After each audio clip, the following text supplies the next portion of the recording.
the track.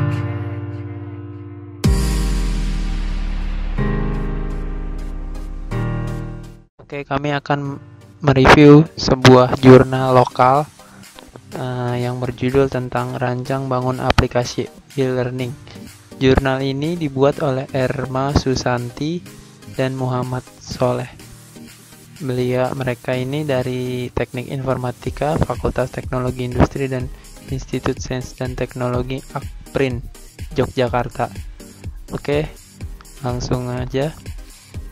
Di sini terdiri dari ada abstraknya dari bahasa Inggris dan ada juga dari yang bahasa Indonesianya. Pertama-tama pendahuluannya membahas tentang perkembangan teknologi yang semakin pesat, kebutuhan belajar mengajar yang saat ini sedang ngetren, yaitu menggunakan pembelajaran menggunakan berbasis IT. Atau biasa disebut dengan e-learning. Selanjutnya pada landasan teorinya di sini dijelaskan pengertian e-learning. E-learning itu untuk menyatakan semua kegiatan pendidikan yang menggunakan media komputer dan internet.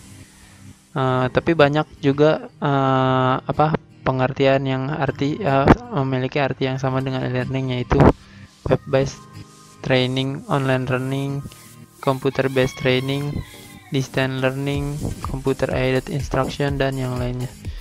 Lalu selanjutnya di sini ada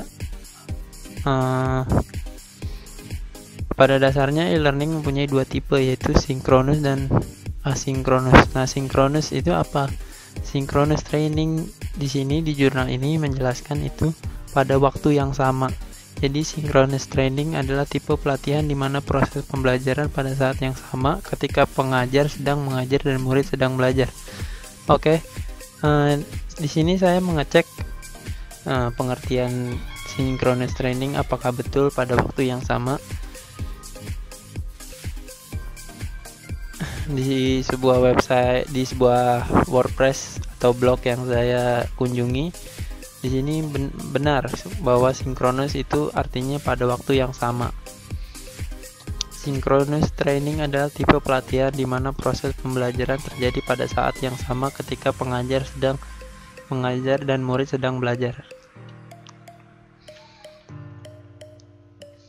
Lalu selanjutnya yang kedua itu dibahas tentang asynchronous training. Asynchronous berarti tidak pada waktu yang bersamaan. Jadi seseorang dapat mengambil pelatihan pada waktu yang berbeda dengan pengajar memberikan pelatihan. Lalu di jurnal ini juga membahas keuntungan dan keterbatasan e-learning. Yang pertama, keuntungan e-learning itu yang pertama udah pasti hemat biaya. Karena e-learning itu mengurangi biaya pelatihan, tidak perlu mengeluarkan dana untuk peralatan kelas seperti penyediaan papan tulis, proyektor, dan alat tulis. Yang kedua, fleksibilitas waktu. Yang ketiga, fleksibilitas tempat, fleksibilitas kecepatan pembelajaran, efektivitas pengajaran, dan ketersediaan on-demand. Lalu yang kedua itu ada keterbatasan e-learning.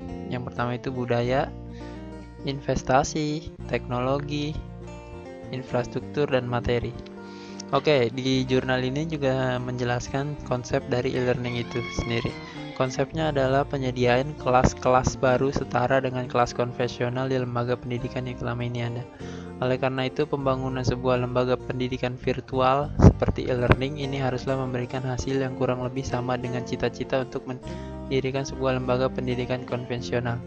Berarti e-learning ini kurang lebih sama dengan virtual class kalau di Gunadarma. Oke, selanjutnya alat dan bahan penelitian yang digunakan jurnal itu ada bahasa pemrograman web PHP dan menggunakan database MySQL untuk menyimpan datanya. Ada Macromedia Dreamweaver juga untuk mendesain tampilan dari web tersebut. Di sini ada diagram alir data, Di sini tersedia ada admin A, terus yang B-nya dosen, C-nya mahasiswa, dan yang D ini tamu. Semua terintegrasi dengan sistem e-learning.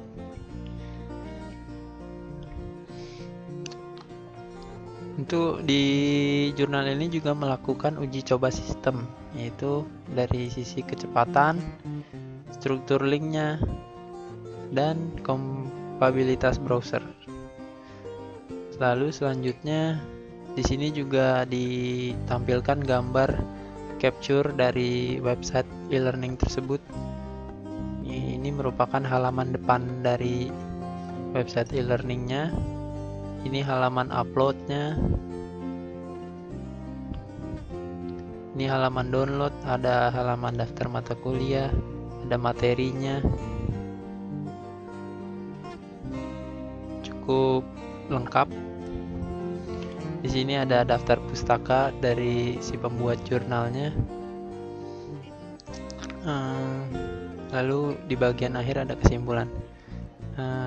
Menurut kami, jurnal ini sudah cukup baik, penulisannya rapi, dari sisi penataan katanya juga cukup baik, dari sisi kolomnya rapi, dibagi dua, rata kanan kiri, dan untuk penggunaan di sini menggunakan gambar untuk lebih memperjelas untuk seseorang membaca jurnal ini dan memahami isi dari jurnal ini. Sekian review dari jurnal lokal ini. Terima kasih. Oke, yang kedua adalah jurnal internasional. Di sini kami mendapatkan jurnal internasional dengan judul aplikasi sistem manajemen pengiriman barang didukung informasi lewat GPRS. Yang membuat jurnal internasional ini Teddy Markus Zakaria dan Suhandi Junaidi. Mereka adalah jurusan Teknik Informatika Fakultas Teknologi Informasi Universitas Kristen Maranatha.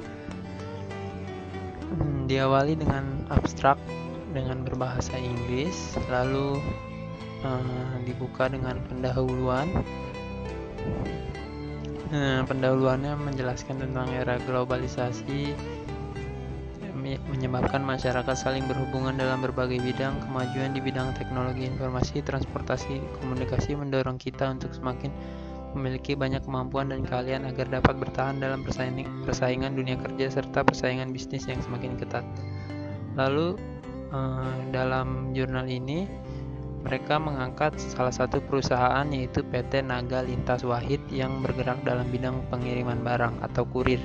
Perusahaan pengiriman barang merupakan objek viral sebagai jalur pengiriman barang. Yang kita tahu saat ini kan e-commerce lagi booming banget ya, ada Tokopedia, Bukalapak. Maka dengan boomingnya e-commerce itu menguntungkan pihak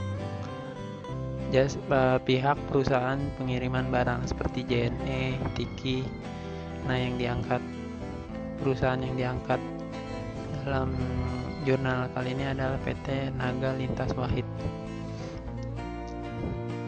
Tujuannya adalah membantu dalam mendokumentasikan kegiatan pengiriman barang, memudahkan petugas pengiriman barang untuk mendata barang yang akan dikirim dengan baik dan mudah, membantu manajer dalam melihat laporan kegiatan pemasukan barang, memudahkan konsumen dalam mencari lokasi barang saat pengiriman berlangsung.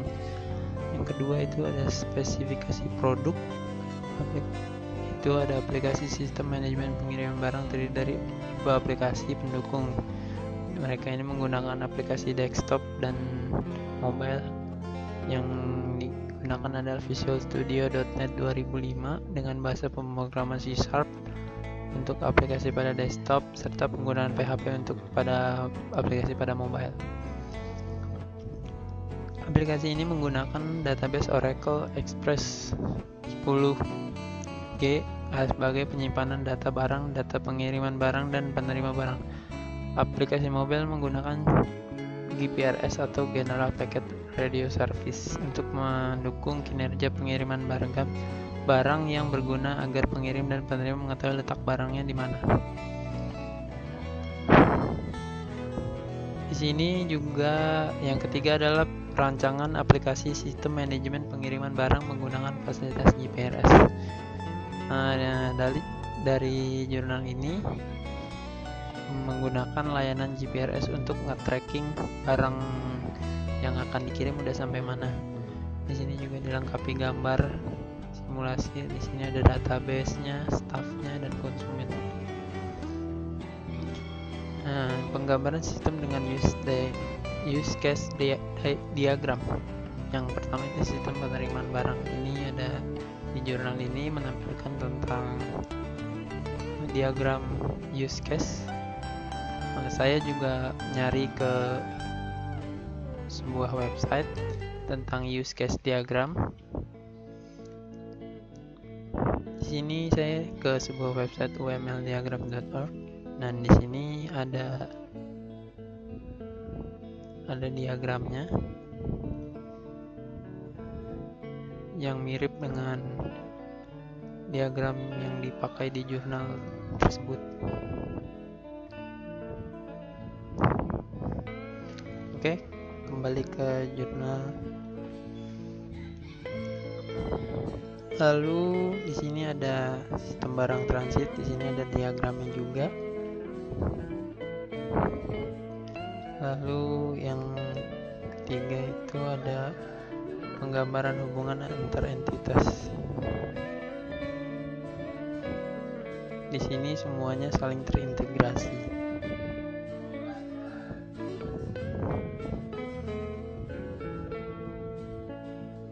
Ini ada gambar implementasi database dalam bentuk relasi antar tabelnya. Di sini juga dijelaskan konsep eksekusi atau yang pertama itu aktivitas loginnya.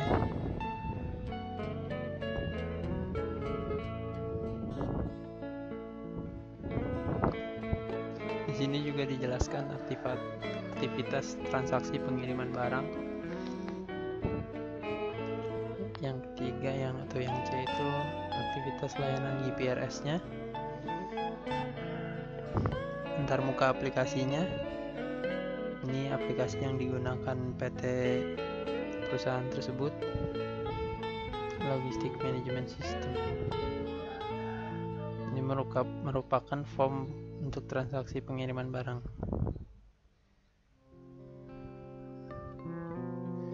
Ini halaman konsumennya. Halaman pegawainya juga.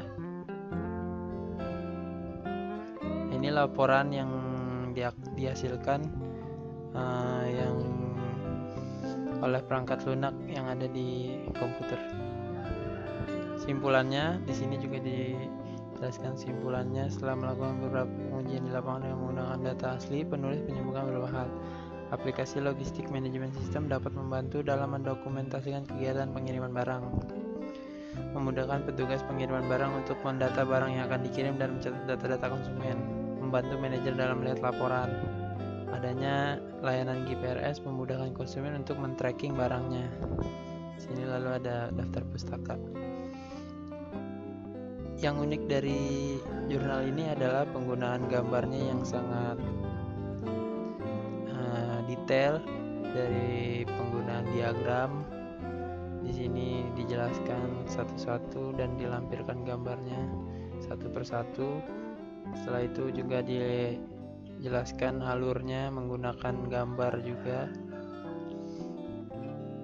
Di sini juga nggak lupa ada capturean dari aplikasinya yang digunakan untuk pengiriman barang tersebut.